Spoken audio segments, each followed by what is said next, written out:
तो बहुत आशावादी लोगों का उत्तर था कि इस बार हार गए तो क्या हो गया, फिर से एक बार ऐसा ही प्रयास करना चाहिए, सशस्त्र क्रांति।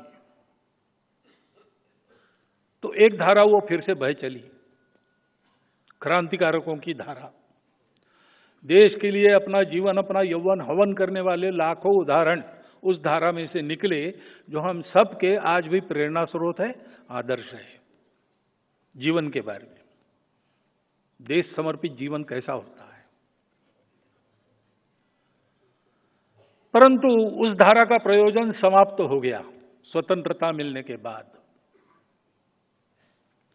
और इसलिए सावरकर जी उस धारा के एक दैदीप्यमान रत्न थे। उन्होंने स्वतंत्रता के बाद पूना में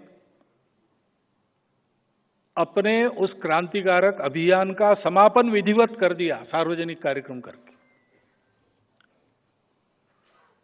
तो धारा अब नहीं है, उसकी आवश्यकता भी नहीं है, परंतु देश के लिए जीने मरने के लिए प्रेरणा स्रोत वो धारा बनी है।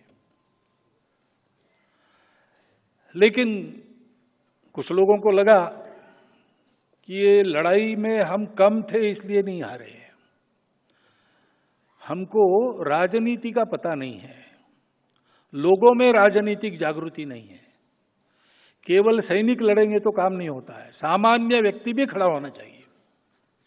और इसलिए हम परतंत्र है, इसका उनको भान करा देने वाला राजनीतिक उपक्रम करना चाहिए। तो उस स्वतंत्रता के युद्ध के बाद 57 के बाद भारतीय असंतोष ठीक से व्यक्त हो और वो हानि न करे, इसलिए कुछ व्यवस्था हो रही थी, लेकिन इन सब लोगों ने उसको अपने वश में कर लिया और उसको स्वतंत्रता के लड़ाई का हथियार बनाया। इंडियन नेशनल कांग्रेस के नाम से वो धारा चली। उसी में से अनेक प्रकार के राजनीतिक प्रवाह निकलकर आज हम देखते हैं इतने सारे राजनीतिक दल अपने देश में है। स्वतंत्रता के पहले स्वतंत्रता के लिए लोगों की राजनीतिक जागृति, ये लक्ष्य उनका था और वो अच्छी तरह से हो गई। सामान्य व्यक्ति भी,